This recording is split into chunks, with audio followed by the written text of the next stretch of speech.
Sa ngalan ng Ama, ng Anak, at ng Espiritu Santo. Amen. Ang pagpapala ng ating Panginoong Hesukristo, ang pag-ibig ng Diyos Ama, at ang pakikipagkaisa ng Espiritu Santo, naway laging sumainyong lahat. At sumainyo rin. Magandang umaga po sa inyong lahat. Magandang umaga din po, Father. Ikasyam po ng buwan ng Nobyembre. Ipinagdiriwang po natin ngayon ang kapiyastahan ng pagtatalaga sa palasyong simbahan sa Laterano sa Roma.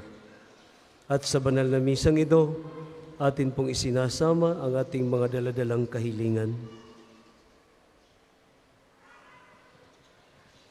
Upang tayo'y maging marapat gumanap sa banal na pagdiriwang, ating aminin ang ating mga kasalanan. Inaamin ko sa makapangyarihang Diyos at sa inyo, mga kapatid, na lubha akong nagkasala sa isip, sa salita at sa gawa, at sa aking pagkukulang. Kaya isinasamo ko sa mahal na Birheng Maria, sa lahat ng mga anghel at mga banal, at sa inyo, mga kapatid, na ako'y ipanalangin sa Panginoong ating Diyos. Kaawaan tayo na makapangyarihang Diyos, patawarin tayo sa ating mga kasalanan, at patnubayan tayo sa buhay na walang hanggan. Amen. Panginoon, kaawaan mo kami. Panginoon, kaawaan mo kami. Kristo, kaawaan mo kami. Kristo, kaawaan mo kami. Panginoon, kaawaan mo kami. Panginoon, kaawaan mo kami.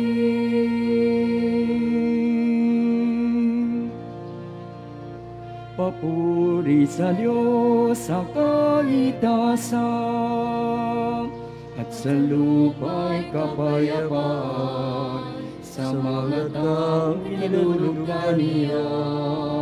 Pinupuri ka namin, dinarangal ka namin, sinasamba ka namin, pinagbubunyi ka namin, pinasasalamatan ka namin. Dahil sa dakila mong angking kapurihan,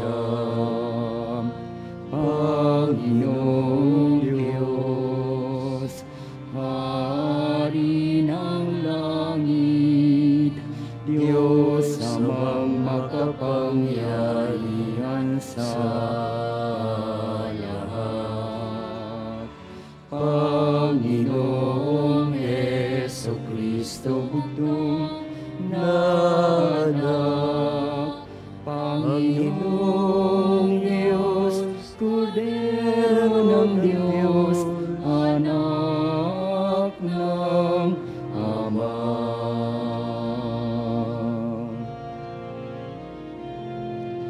Ikaw na nagalis ng mga kasalanan ng sanlibutan, maawa ka sa amin. Ikaw na nagalis ng mga kasalanan ng sanlibutan, tanggapin mo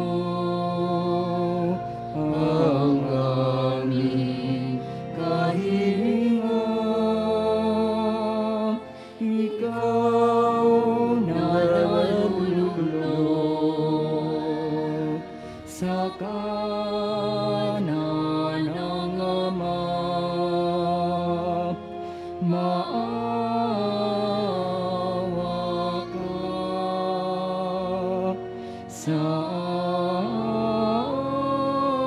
amin. Maawa ka sa amin, sapagkat ikaw lamang ang banal, ikaw lamang ang Panginoon, ikaw lamang, O Jesucristo, ang kataas-taasan, kasama ng Espiritu Santo, sa kadakilaan ng Diyos Ama. Amen. Amen.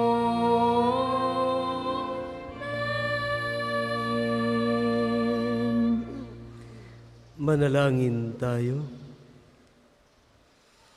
Ama naming makapangyarihan, mula sa mga buhay at piniling bato, ikaw ay nagtayo ng dakila at walang maliw na tahanan mo. Pag-ibayuhin mo ang paglukob ng Espiritu ng iyong kagandahang loob sa iyong sambayanan upang kami lalong sumulong bilang iyong lungsod ng kapayapaan sa kalangitan. Sa pamamagitan ni Jesucristo, kasama ng Espiritu Santo, magpasawalang hanggan. Amen. Pagbasa mula sa aklat ni Propeta Ezekiel. Noong mga araw na iyon, bumalik kami ng anghel sa pintuan ng templo. Sa ilalim nito'y may agos ng tubig papunta sa silangan. Ang templo'y paharap sa silangan. Ito'y nagmumula sa gawing timog ng bahagi ng templo, sa gawing timog ng altar. Lumabas kami sa pintuan sa gawing hilaga at iniligid niya ako papalabas ng pintuan sa gawing silangan. Doon naman ay may mahinang agos ng tubig mula sa gawing timog ng hagdanan. Sinabi niya sa akin, ang tubig na ito ay papunta sa dakong silangan hanggang sa dagat na patay. Pag-abot nito sa dagat na patay, malilinis ang tubig nito. Lahat ng lugar na maagusan nito ay magkakaroon ng lahat ng uri ng hayop at isda. Pagdating ng agos na ito sa dagat na patay, magiging tabang ang tubig ng dagat. Lahat ng lugar na aabutin nito ay magkakaroon ng buhay. Sa magkabilang pangpang ng ilog ay tutubo ang sari-saring punong kahoy na makakain ang bunga. Hindi malalanta ang mga dahon nito, ni mawawala ng bunga, pagkat ang didilig dito ay ang tubig na umaagos mula sa templo. Ito ay patuloy na mamumunga sa buong taon. Ang bunga nito ay pagkain at gamot naman ang mga dahon nito. Ang salita ng Diyos. Salamat sa Diyos. Ang tugon po sa salmo. Sa bayan ng dakilang Diyos, batis niya'y may tuwang dulot. Sa bayan ng dakilang Diyos, batis niya ay may tuwang dulot. Ang Diyos ang lakas natin at kanlungan, at handang saklolo kung may kaguluhan. Di dapat malungkot, mundo'y mainigman, kahit na sa dagat ang bundok mabuwal. Sa bayan ng dakilang Diyos, batis niya'y may tuwang dulot. May ilog na galak sa bayan ng Diyos, sa banal na templo'y ligaya ang dulot. Ang tahanang lungsod ay hindi masisira. Ito ang tahanan ng Diyos na dakila. Mula sa umaga ay kanyang alaga. Sa bayan ng dakilang Diyos, batis niya'y may tuwang dulot. Nasa atin ang Diyos na makapangyarihan, ang Diyos ni Jacob na ating kanlungan. Anuman ang kanyang ginawa sa lupa, sapat na pagmasdan at ika'y hahanga.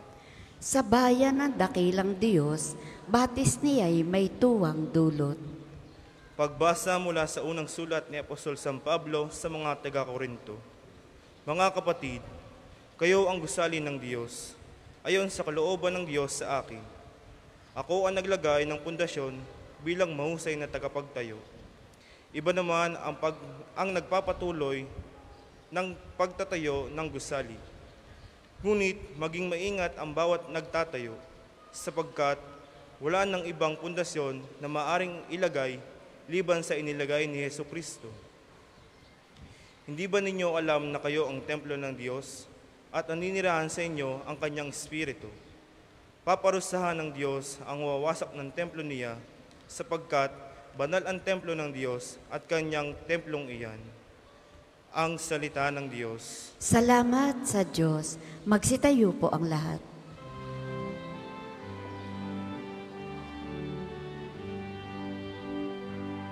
Hallelujah, hallelujah, hallelujah, hallelujah. Aking bahay na pinili ay pagpapalaging lagi, nang ngalan ko'y manatili. Hallelujah, hallelujah, hallelujah, hallelujah.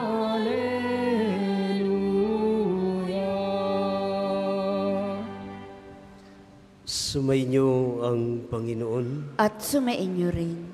Ang pagpapahayag ng mabuting balita ng Panginoon ayon kay San Juan. Papuri sa iyo, Panginoon.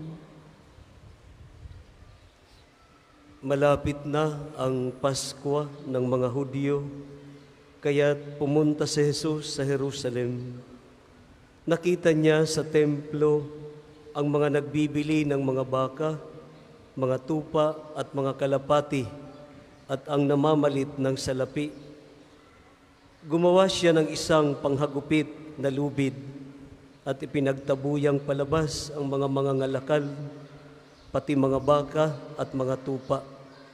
Isinabog niya ang salapi ng mga namamalit at pinagtataob ang kanilang mga hapag. Sinabi niya sa mga nagbibili ng kalapati, "Alisin ninyo rito ang mga iyan.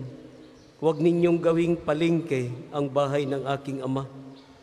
Naalala ng kanyang mga alagad na sinasabi sa kasulatan, "Ang aking malasakit sa iyong bahay ay parang apoy na nag-aalab sa puso ko." Dahil dito'y tinanong siya ng mga Hudyo, "Anong tanda ang maibibigay mo upang patunayang may karapatang kang gawing ito?" Tumugon si Jesus, "Gibain ninyo ang templong ito at muli kong itatayo sa loob ng 3 araw." Sinabi ng mga Hudyo, 46 na taon na ginawa ang templong ito at itatayo mo sa loob lamang ng 3 araw? Ngunit ang templong tinutukoy ni Jesus ay ang kanyang katawan. Kaya't nang siya'y muling mabuhay, naalala ng kanyang mga alagad ang sinabi niyang ito at naniwala sila sa kasulatan at sa mga sinabi ni Jesus. Mga kapatid, ang mabuting balita ng Panginoon. Pinupuri ka namin, Panginoong Hesukristo.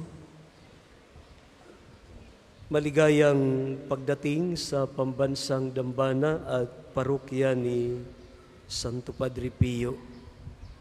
Ano nga ba ang kahalagahan ng ating ipinagdiriwang kapiyastahan sa araw na ito? Ang Basilika ni Juan Laterano ay isa sa 4 na major basilicas sa Roma na tinatawag din po itong Papal Basilicas. Isa na po dito ang St. Peter's Basilica sa loob ng Vatican, St. Paul outside the wall, at ang ikatatlo ay ang Basilica ni St. Mary Major o Maria Maggiore, at ang ika-4 ay ito nga pong Laterano na ating ipinagdiriwang ang dedikasyon sa kanya. Ito yung basilika na kung saan ay tinatawag na Mother of all churches in the world. ng Katolisismo. Dahil ito ang pinakauna na itinatag noong 324, natapos po ito. Sa pamumuno po at that time, ang ating Santo Papa ay si Papa Sylvester I, na kung saan ay sa pamamagitan po ni Emperor Constantine na ibigay o na i-donate ang basilika na ito na sa pangunguna pa rin ng Emperor nagawa ang basilikang ito. Kung bakit po ito'y Laterano, dahil donated po ito ng pamilya Laterani family ng Roma at isinunod sa kanila ang pangalan. At noong 324, noong ito'y matapos, idinedicate po ito ni Pope Sylvester I bilang ang kanyang pangalan ay House of God, Domus Dei Christo Salvatore, in the name of Christ the Savior. Subalit nung dumating naman noong 10th century, ang ating Santo Papa at that time ay si Pope Sylvester III. Idinedicate naman ito kay Saint John the Baptist. Kaya naging dalawa na ang pangalan ng basilika na ito. Maliban sa pagiging House of God, Christ the Savior, dinagdagan po ito ng Saint John the Baptist. At noong 12th century, sa pamumuno po ni Pope Lucius II, idinedicate po uli ito kay Saint John the Evangelist. Kaya naging tatlo na po ito. Dedication sa una na House of God, Christ the Savior, at pagkatapos ay John the Baptist at naging John the Evangelist. Kaya napakahaba na po ng pangalan na ito. Ang dedication sa Laterano na ito. At ngayon po ito'y popular sa pangalan Basilica ni Juan Laterano, na kung saan ay nandoon pa rin po, magkakasama pa rin po yung tatlong dedication na ginawa ng tatlong Santo Papa. At ito po yung tinatawag na katedra ng Bishop of Rome. At ang Bishop of Rome sa ating simbahan ay walang dilit iba, ang Santo Papa. Hanggang 1807, ito'y tahanan ng Santo Papa. Subalit ito'y lumipat sa Vatican na po. Subalit nananatili pong ito ang katedra ng Santo Papa. At dito po yung kanyang seat of power. Dahil lahat po ng obispo ay mayroon pong tinatawag na katedra. Kaya nga sa bawat diocese ay mayroong tinatawag na katedral na kung saan doon nakaupo ang otoridad ng obispo ay nandoon. Bilang obispo ng Roma, ang ating Santo Papa, ito ang kanyang seat of power, seat of authority. Ang Laterano na ito, the Basilica of Lateran Church. Pinakauna po ito sa lahat ng mga simbahan. Ilang sunog na po ang nangyari dito, ilang lindol, ilang digmaan, subalit hindi po ito nawawasak. Parang sinasabi nga po ng mga eksperto nang nag-aral patungkol sa mga building, parang ito yung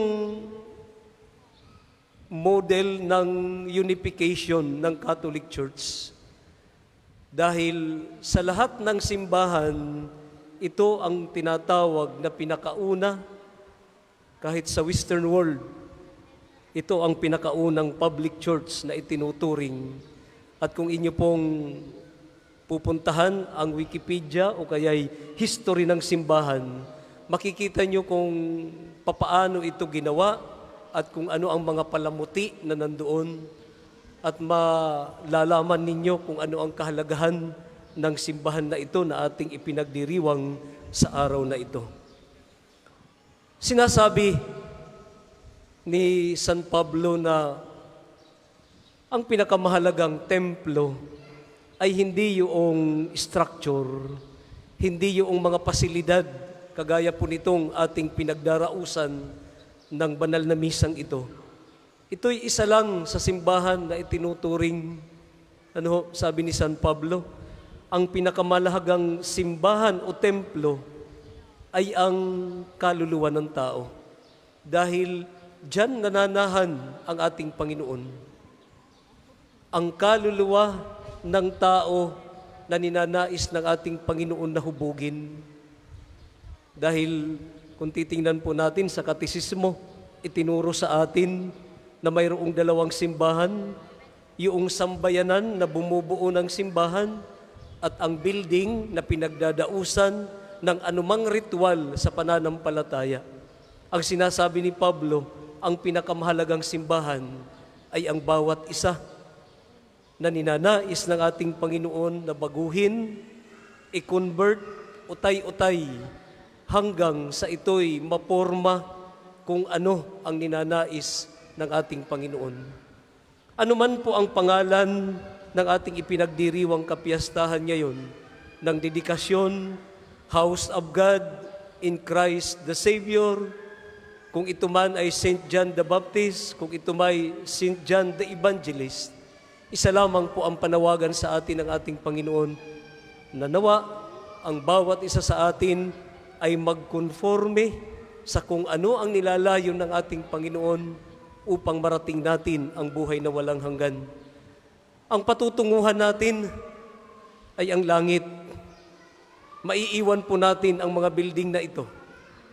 Maiiwan po natin ang mga shrines, ang mga katedral, ang mga parishes. Ang kaluluwa natin ang pinaka-importante. Sabi nga po ng isang eksperto, we are just passers-by on this earth. Temporary lamang po ito.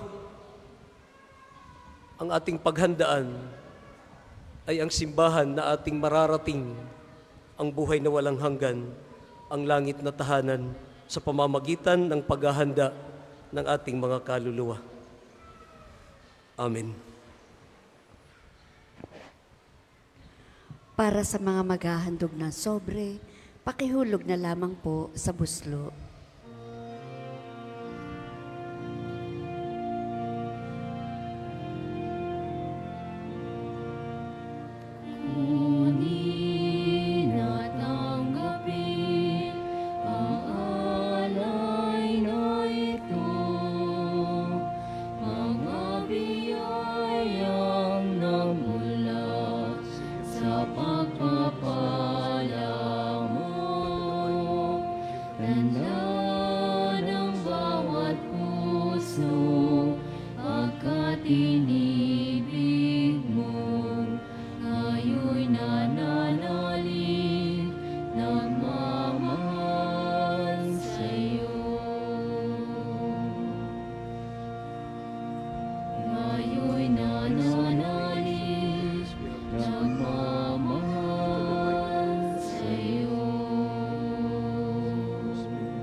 Magsitayo po ang lahat.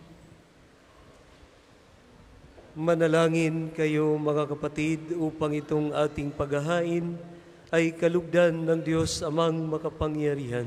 Tanggapin nawa ng Panginoon itong paghahain sa iyong mga kamay, sa kapurihan niya at karangalan sa ating kapakinabangan at sa buong sambayanan niyang banal.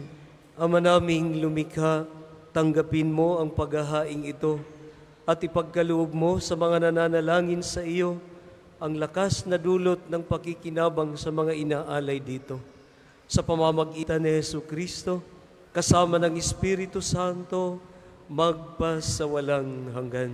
Amen. Sumainyo ang Panginoon. At sumainyo rin. Itaas sa Diyos ang inyong puso at diwa. Itinaas na namin sa Panginoon. Pasalamatan natin ang Panginoong ating Diyos. Marapat na siya ay pasalamatan. Ama naming makapangyarihan, tunay ngang marapat na ikaw ay aming pasalamatan.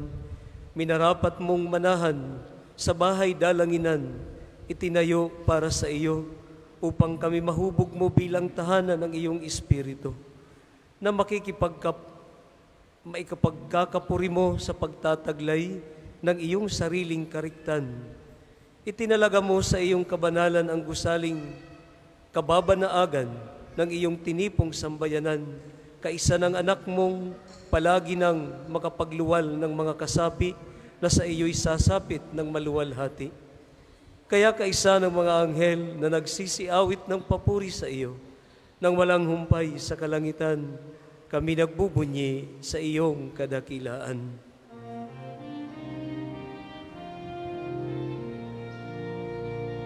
Banal ka pong may kapal, banal ang iyong pangalan, banal ang iyong kaharian.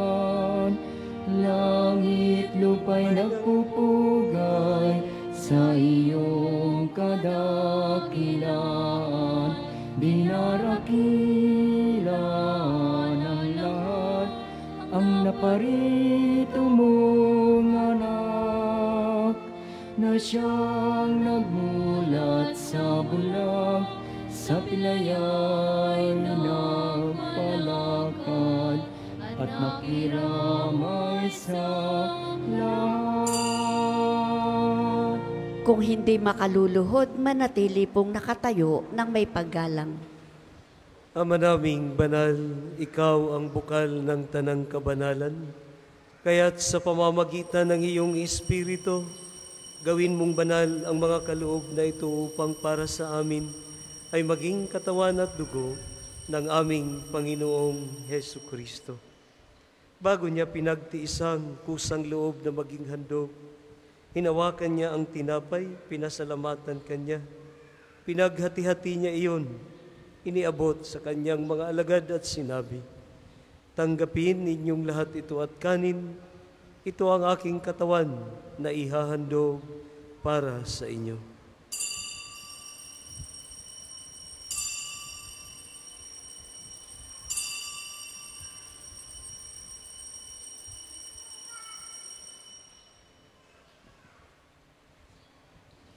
Gayon din naman nang matapos ang hapunan, hinawakan niya ang kalis at muli kanyang pinasalamatan.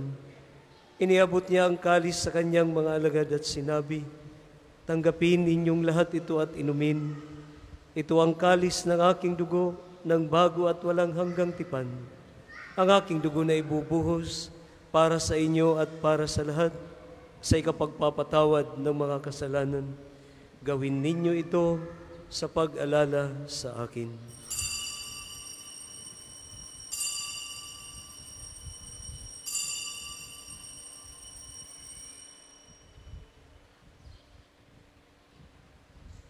Ang misteryo ng pananampalataya.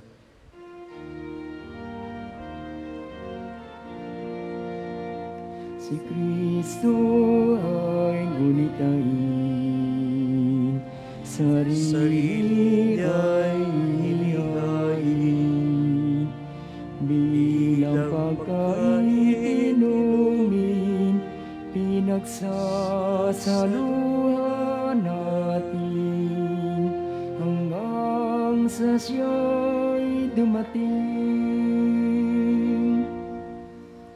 Ama, ginagawa namin ngayon ang pag-alala sa pagkamatay at muling pagkabuhay ng iyong anak. Kaya iniaalay namin sa iyo ang tinapay na nagbibigay buhay at ang kalis na nagkakaloob ng kaligtasan. Kami nagpapasalamat dahil kami iyong minarapat na tumayo sa harap mo para maglingkod sa iyo. Isinasamo namin kami magsasalo-salo sa katawan at dugo ni Kristo ay mabuklod sa pagkakaisa sa pamamagitan ng Espiritu Santo. Amalingapin mo ang iyong simbahan laganap sa buong daigdig. Puspusin mo kami sa pag-ibig. Kaisa ni Francisco na aming Santo Papa, ni Gilbert na aming Obispo at ng Tanang Kaparian. Alalahanin mo rin ang mga kapatid naming nahimlay nang may pag-asang sila'y muling mabubuhay. Gayon din ang lahat ng mga pumanaw. Kaawaan mo sila at patuloyin sa iyong kaliwanagan. Kaawaan mo't maging dapating kaming lahat na makasalo sa iyong buhay na walang wakas.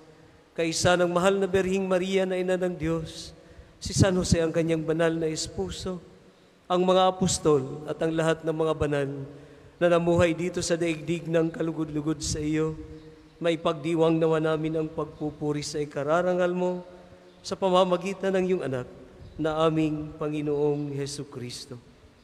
Sa pamamagitan ni Kristo, kasama niya at sa Kanya, ang lahat ng parangal at papuri ay sa iyo, Diyos Amang makapangyarihan, kasama ng Espiritu Santo, magpasawalang hanggan. Amen. Amen. Amen.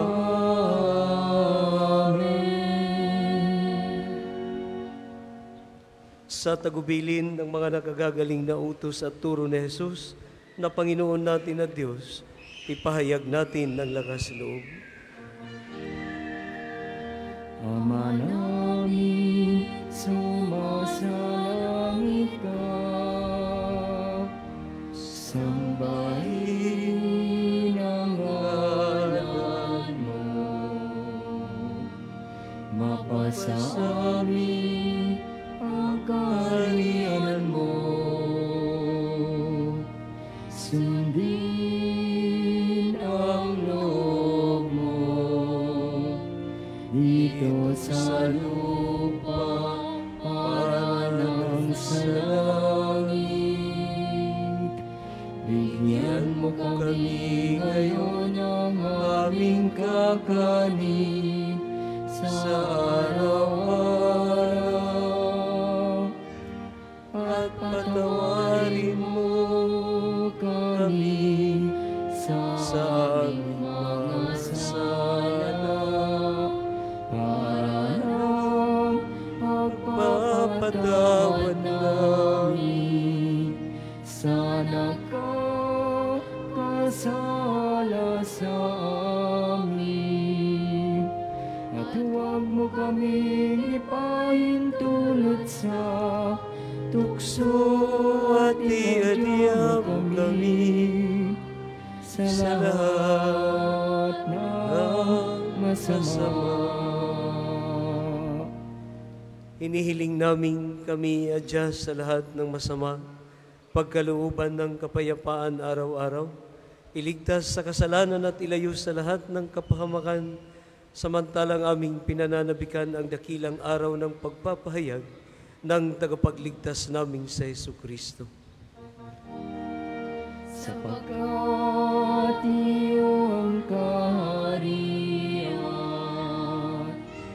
at ang kapangyarihan at ang kapurihan magpakailanman. Amen. Panginoong Hesu Kristo, sinabi mo sa iyong mga apostol, kapayapaan ang iniiwan ko sa inyo, ang aking kapayapaan ang ibinibigay ko sa inyo. Tunghayan mo ang aming pananampalataya at huwag ang aming mga pagkakasala. Pagkalooban mo kami ng kapayapaan at pagkakaisa ayon sa iyong kalooban, kasama ng Espiritu Santo, magpasawalang hanggan. Amen. Ang kapayapaan ng Panginoon, naway laging sumainyong lahat. At sumainyo rin. Magbigayan po tayo at maghangad ng kapayapaan sa isa't isa.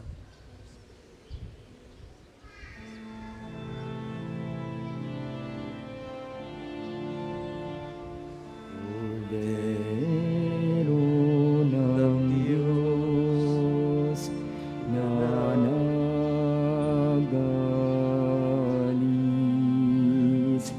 ng mga kasalanan ng sanlibutan,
ng mga kasalanan ng sanlibutan.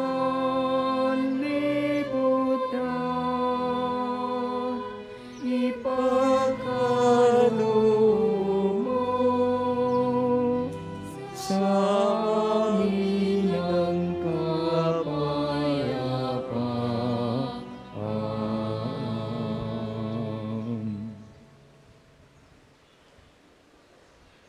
Mga kapatid, na ito ang ating Panginoong Hesus, ang kordero ng Diyos na nag-aalis ng mga kasalanan ng sanlibutan.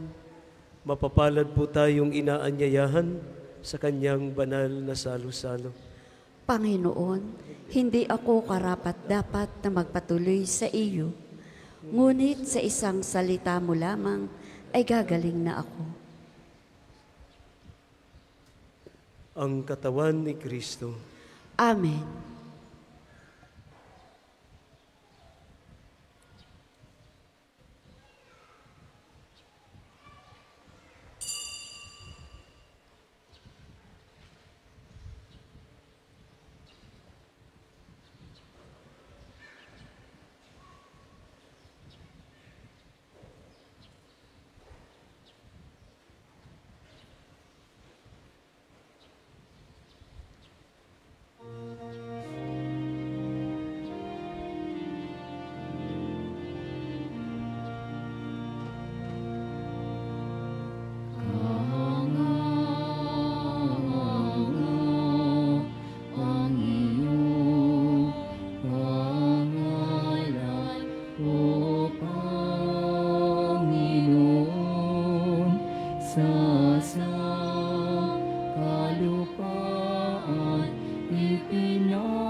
Ang isasagawang second collection ay ginagamit sa patuloy na pagpapaunlad ng parokya at pambansang dambana ni Santo Padre Pio. Maraming salamat po sa inyong handog.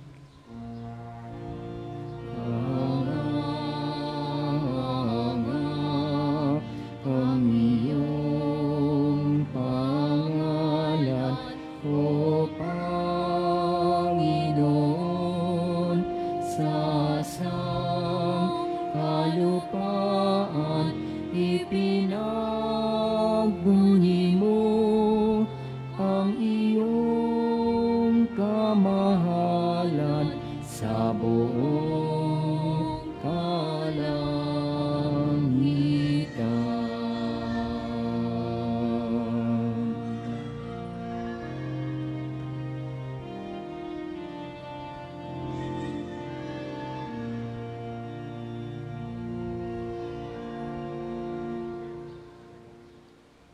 Magsitayo po ang lahat.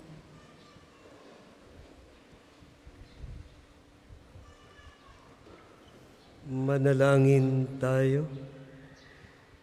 Ama naming mapagmahal, niloob mong ang lunsod ng kapayapaan sa langit ay aming mabanaagan sa nakikita naming sambayanan mo sa lupang ibabaw. Ipagkaloob mong sa aming pakikinabang, kami ay panahanan ng iyong kagandahang loob. At ang tahanan ng iyong kadakilaan sa langit ay aming mapasok sa pamamagitan ni Jesucristo, kasama ng Espiritu Santo, magpasawalang hanggan. Amen. Sabay-sabay po nating dasalin ang panalangin ng pagtitiwala kay Santo Padre Pio. Padre Pio, taga Petralcina, mongheng banal, pintakasing santo ng milenyong kasalukuyan, gabay namin sa pagtahak sa landasing makalangit, takbuhan sa pangangailangan, huwaran ng pagtitiis.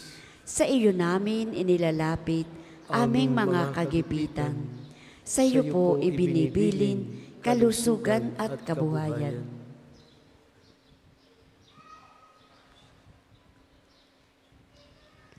Di man karapat-dapat, kami po ay pagbigyan, bendisyonan at basbasan, maging ganap sa buhay. Lumayo nawa kami, umiwas sa kasalanan. Lumapit lagi sa Diyos, maging matatag at matibay. Sa mabuting balita ng pagliligtas, turuan mo kami nawa, sa tuwina ay makinig, magnilay at sumampalataya. Amin pong pakiusap itong mga kahilingan. Puso ay nagsisisi, nagtitikang taimtiman. Di na muling magkasala, sunod lagi sa Diyos Amang, kaisa ng Espiritu, at ni Jesus na tagapamagitan. Amen. Magsiupo muna po ang lahat para sa mga patalastas. Una, sa inyong pagdalaw sa pambansang dambana, mangyaring pakaingatan ang inyong mga personal na gamit. Hangad namin ang isang matiwasay at maayos na pagbisita sa National Shrine. Ikalawa, nakahanda na po sa bandang unahan ng main church ang paglalagyan ng mga sobreng may pangalan ng inyong mga mahal na yumao.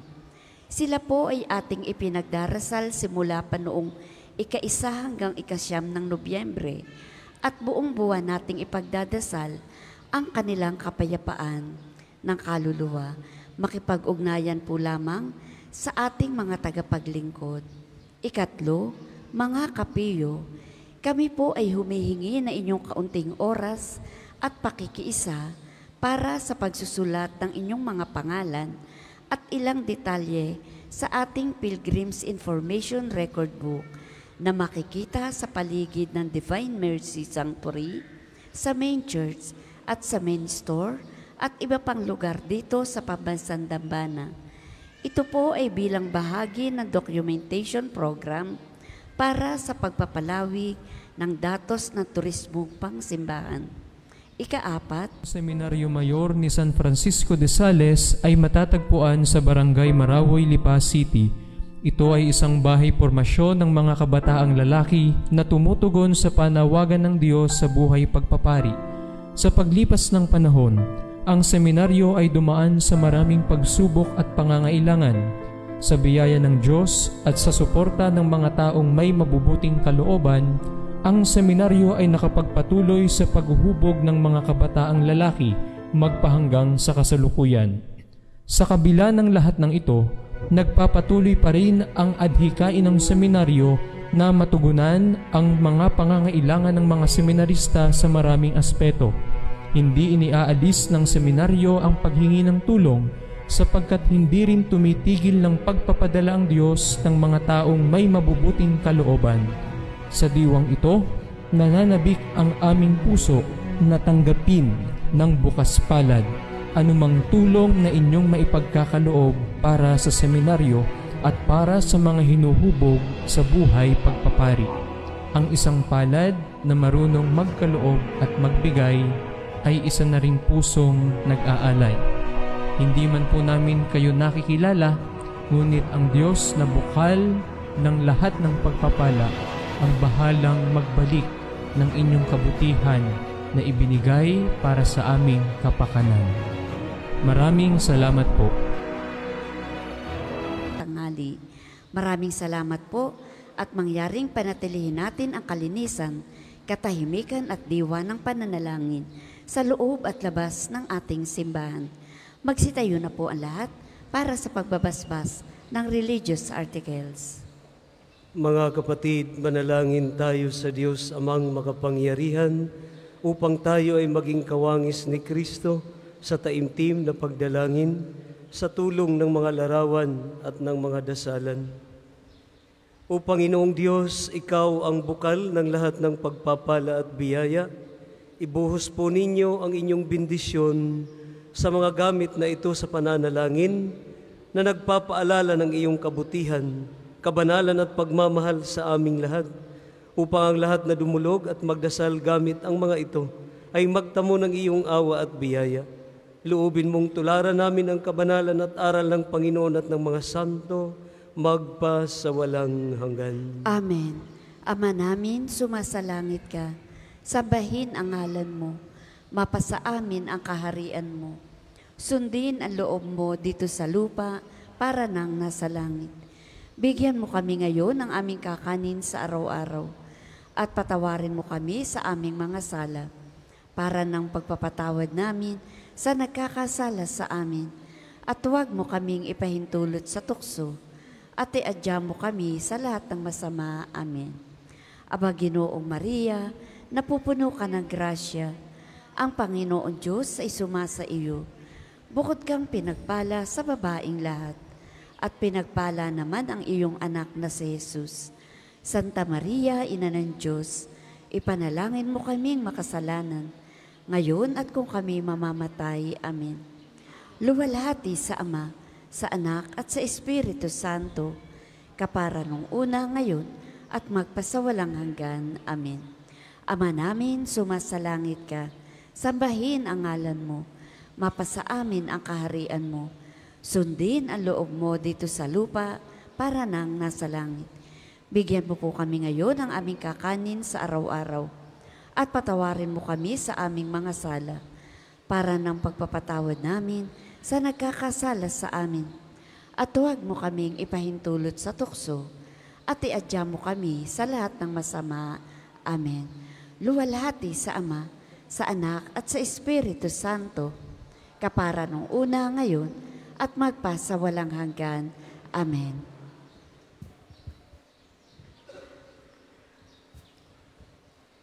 Kapayapaan kailanman ang igawad ng may kapal sa mga yumao nating mahal. Sila nawa ay silayan ng ilaw na walang hanggan. Ama namin, sumasalangit ka, sambahin ang ngalan mo, mapasa amin ang kaharian mo, sundin ang loob mo dito sa lupa para nang nasa langit. Bigyan mo po kami ngayon ng aming kakanin sa araw-araw at patawarin mo kami sa aming mga sala para ng pagpapatawad namin sa nagkakasala sa amin. At huwag mo kaming ipahintulot sa tukso at iadya mo kami sa lahat ng masama. Amen. Aba Ginoong Maria, napupuno ka ng grasya, ang Panginoon Diyos ay sumasa iyo. Bukod kang pinagpala sa babaing lahat, at pinagpala naman ng iyong anak na si Jesus. Santa Maria, Ina ng Diyos, ipanalangin mo kaming makasalanan, ngayon at kung kami mamamatay. Amen. Luwalhati sa Ama, sa Anak at sa Espiritu Santo, kapara noong una ngayon at magpasawalang hanggan. Amen. Amen. Sa inyo pong lahat, maraming salamat sa inyong pakikiisa sa ating banal na pagdiriwang. Sumainyo ang Panginoon. At sumainyo rin. At pagpalain po kayong lahat ng makapangyarihang Diyos, ang Ama, Anak at ang Espiritu Santo. Amen. Naialay na po ang banal na misa, humayo kayong mapayapa. Salamat sa Diyos.